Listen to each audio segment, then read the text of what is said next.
Hello everyone, Brad Does It All here. Today we're going to be talking about waxing snowboards and skis. And first off, why do you want to wax your snowboard skis? The big thing is that the wax actually helps protect your base material.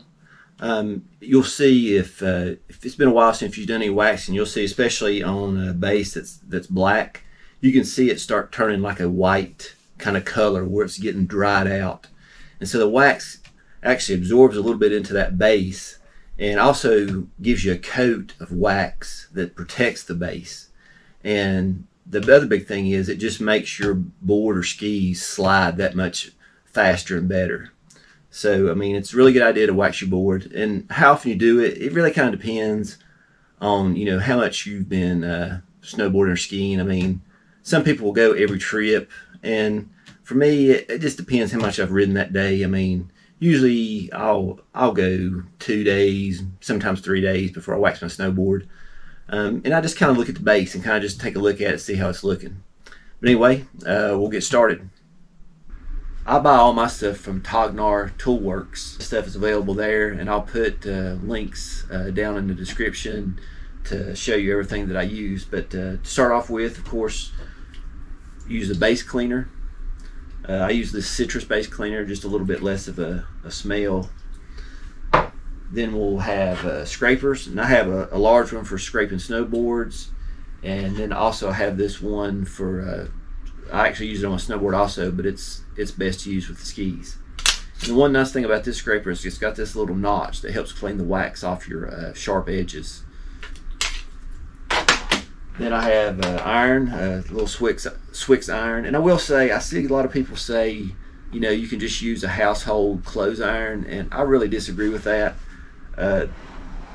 Just go ahead and spend a little money. It's not that expensive to get you a real ski wax iron, because they have a temperature control, and you need to use the right temperature that your wax is made for, and it's just a whole lot easier. And they're just made different. They have the rounded edges where they don't get caught on the board. So much better to use this than it is to use a clothes iron. Then I also have use this little combo brush that I got from Tognar also. It's got brass bristles on one side and the white nylon bristles on the other. And I also use this, it's a Swix product called Fiberline. And this I use with the base cleaner to wipe on the cleaner, and it kind of helps soak up all the dirt and oil that you get off of there. And then finally, of course, we've got our wax. I use the Swix again.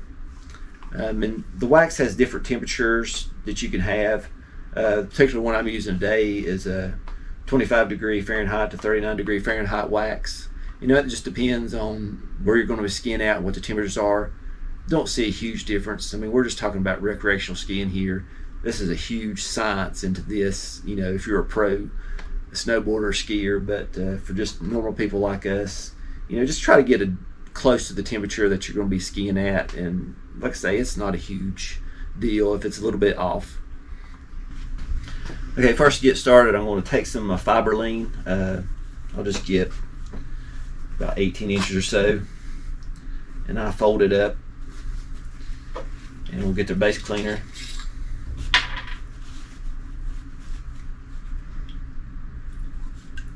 And we'll just wipe it on.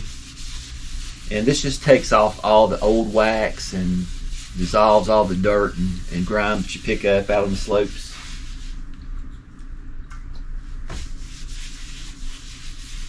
And I apply it fairly liberally.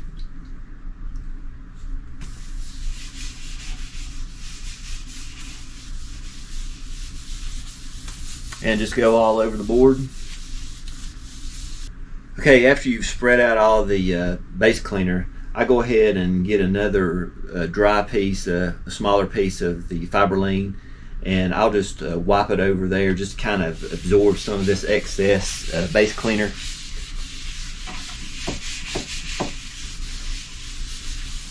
This just helps so it doesn't take quite as long to dry.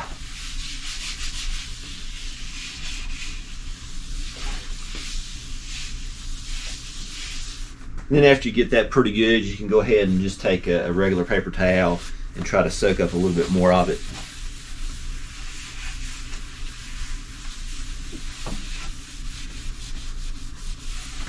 Okay, we'll let that set a while and let all that base cleaner evaporate off, and then we can go ahead and start waxing. And I will say that it's best to let your board warm up to room temperature. You know, if you've been out on the slopes and it's cold, let that board warm up to room temperature before you start waxing. Okay, the base cleaner is all evaporated off, so now we're ready to start waxing. I've got my wax here, and I've got my iron heated up, and like I was talking about before on your wax, you know, here on the label it'll say, you know, it shows here is to set your iron to 130 degrees C, 266 F. So, you know, on these ski irons, they have a little temperature control, so I've got mine set to the correct temperature, and that's what I think is important. So anyway, first off, I like to just take a little bit and just kind of rub it on here, just get a little bit of a coat, just dry.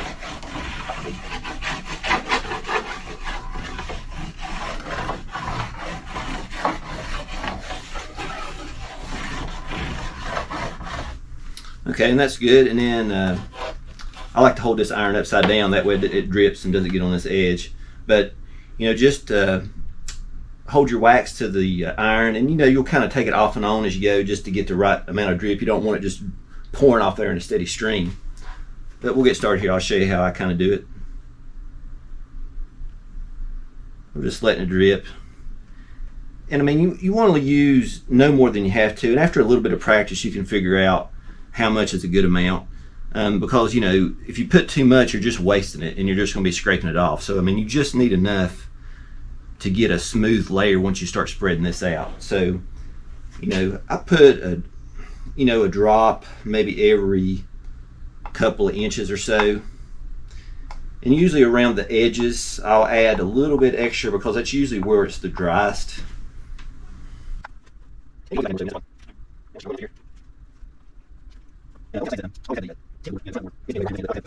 And I always like to wax and brush and scrape in that direction.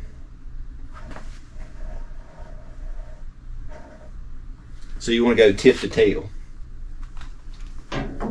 Okay, so we've got the wax on there, dripped on there. So now we'll take the iron, and here it's not really important. I mean, I do start at the tip, but it's not a huge difference for this part. And I'm just trying to get a complete layer across the entire board.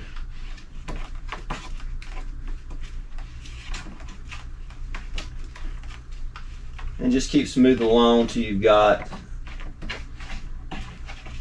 everything smoothed out. And you'll notice on your metal edges, that really wants to draw the heat. So you got to hold a little bit more of the iron in that area to get it to spread easily.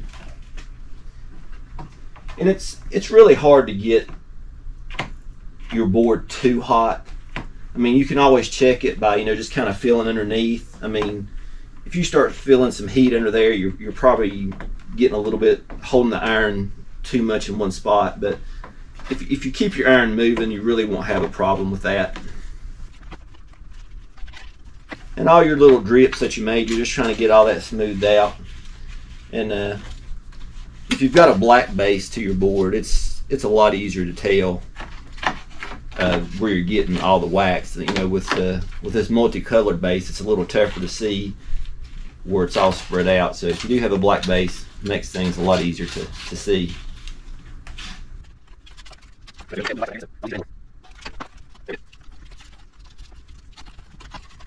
Of course, do this, you know, down somewhere. If you have to do it in a living space, you know, definitely get you some plastic and put a sheet down, because when you get to scraping, you're really going to make a mess with the shavings.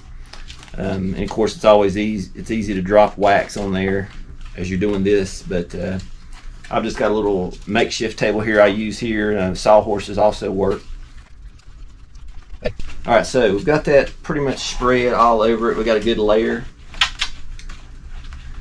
So now what I'm going to do is I'm going to start at the tip, the front, and I'm just going to take the iron and I'm just going to slowly go back and try to get a real smooth coat on here.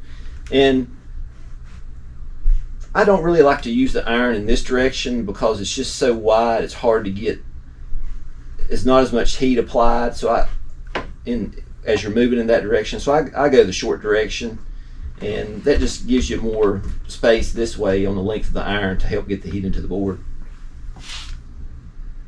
So we'll just get on here, we'll get it to melting, and we'll just go really slow. And you can kind of watch, you can see a nice smooth layer. And it's okay to go back if you didn't quite get it smoothed out. You can always go back and keep going. And I let the iron hang over the edge a little bit, because like I say, those metal edges really kind of suck the heat out of your iron. So you got to really work on those a little extra.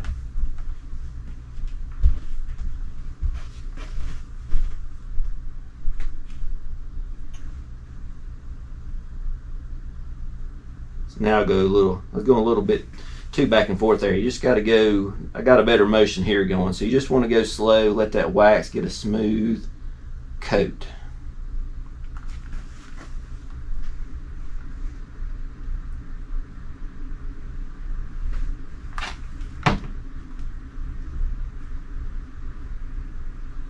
Okay, there we go there. Now we'll get over here.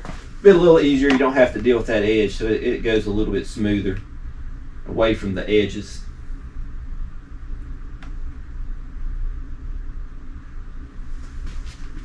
You want to overlap each pass, you know, probably about 1/4 of your iron width of overlap. So I'll probably take about 5 passes total to get across the entire board width. And of course, when you got skis, you can usually do this. If they're not very wide skis, you can do it in one single pass. So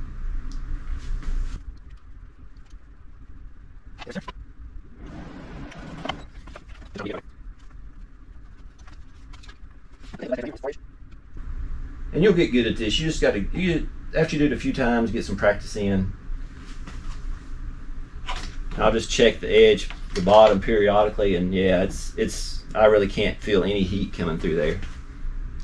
I mean, you would really have to just leave your iron on here for, you know, a solid 2 or 3 minutes to really get your board too hot. But as long as you keep your iron moving, you're going to be in good shape. Okay, so we got that smoothed out. Looks pretty good. So now we'll go ahead and let this cool down, and I like to let the base get back down to kind of the room temperature by feel with your hands after you've ironed it out. And once it cools down, we'll come back and we'll start scraping. Okay, everything is cooled down now, so we're ready to start scraping.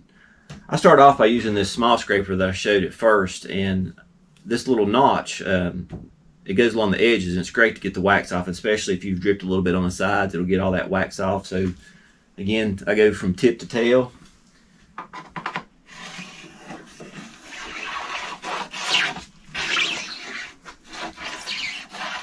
Hopefully it's picking it up on video, but you can see the pieces of wax here that's falling off.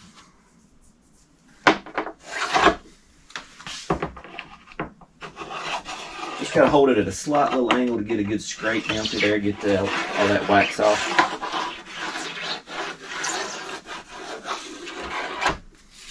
Okay, so got that. Now we'll go with the big scraper, and we'll start scraping. And it takes a little bit of time, but I mean, I typically like to take the scraper, put it between my hands, and I get my thumbs back here behind there, and make just a little slight bend as you're scraping. And that gives you good control, but you'll play around with that and get a good feel for it.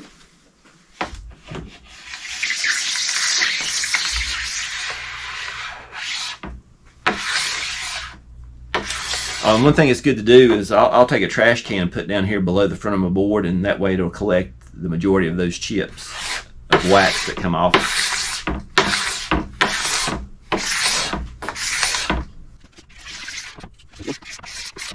And again, it's you can kind of tell where the wax is, and again, especially if you have a dark base, it's a lot easier to tell. And the way I taught my sons, I was like, when you're pretty sure you've got it all, you're just about done. You're not finished. If you think you've got it all, you got about 10% more left.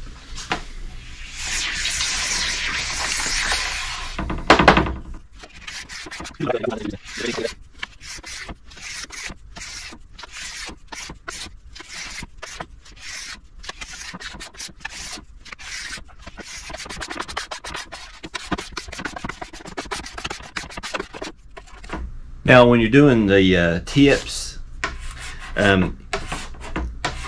it's a little bit, I usually turn it up on the edge like this, and it's a little bit, and you can go in the opposite direction. The tip's really not going to matter that much to try to get all that off. You may have to go in some different directions to get all the wax off your tips, and that's fine. On your last stroke, you know, just always come back and do the tip to tail direction.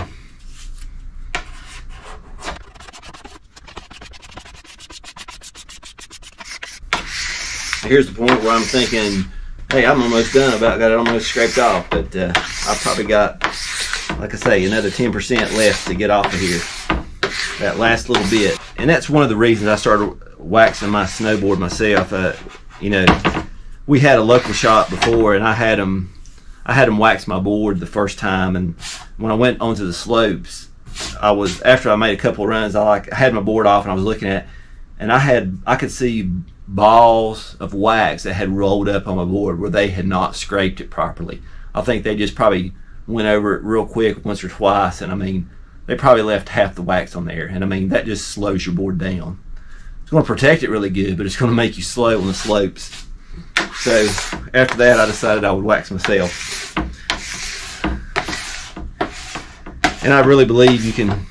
There's some good shops out there that do a really great job, but I mean, it's a simple process, not a lot of tools, and you'll take a lot more pride in it if you just do it yourself. And it also, if you get your kids to do it and make them do their own boards, they'll be a lot more likely to take care of their equipment if they're the ones maintaining it. They got a lot more skin in the game, so you'll see that they take much better care of their equipment that way.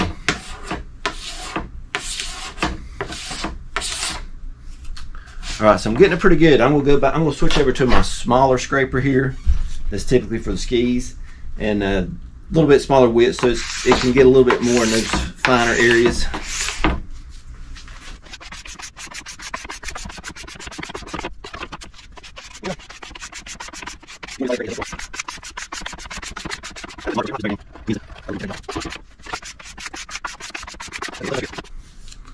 Okay.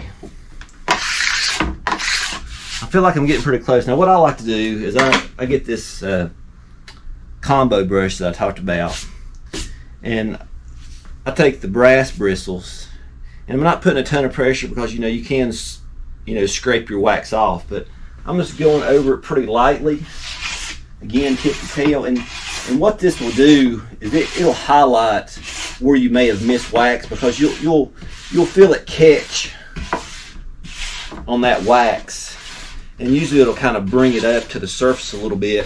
You can kind of see a spot you may have missed. You could have a little low spot on your board somewhere, and this just helps highlight that spot. One thing I'll say, save your fiberline that you had for your base cleaner, because it's always good to hold that, to save that, and you can kind of clean off your you get a little wax build up on your scraper. It's nice to save those before you throw them away. You can get that wax cleaned off your scraper. Of course, don't leave a big film of it there, so it'll eat your wax off when you make your last scrape.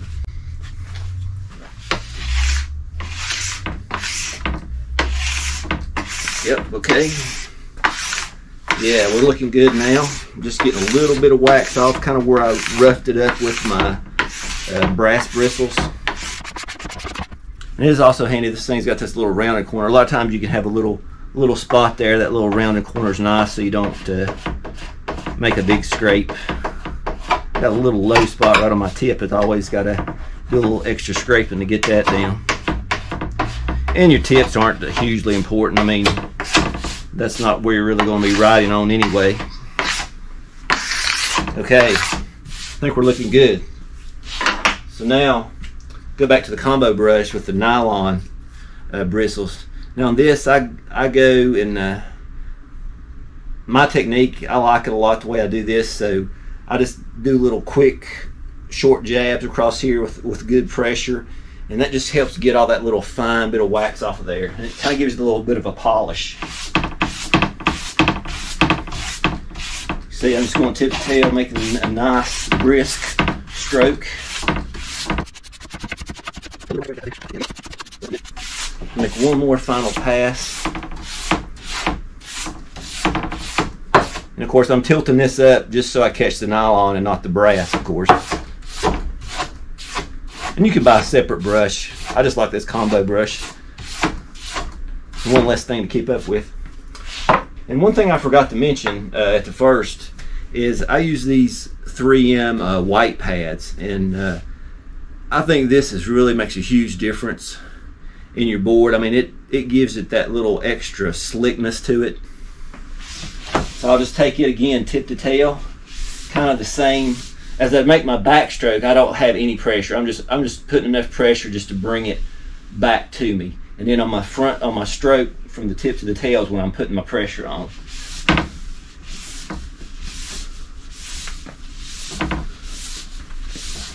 I'll just get in there and I'll make 2 passes. There we go. Let's make one more. All right. Hold it up here, you can see.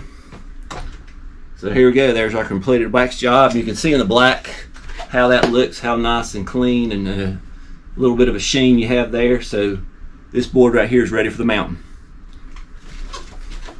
All right, guys, I hope you enjoyed this video. I hope I was able to teach you something and you could learn something.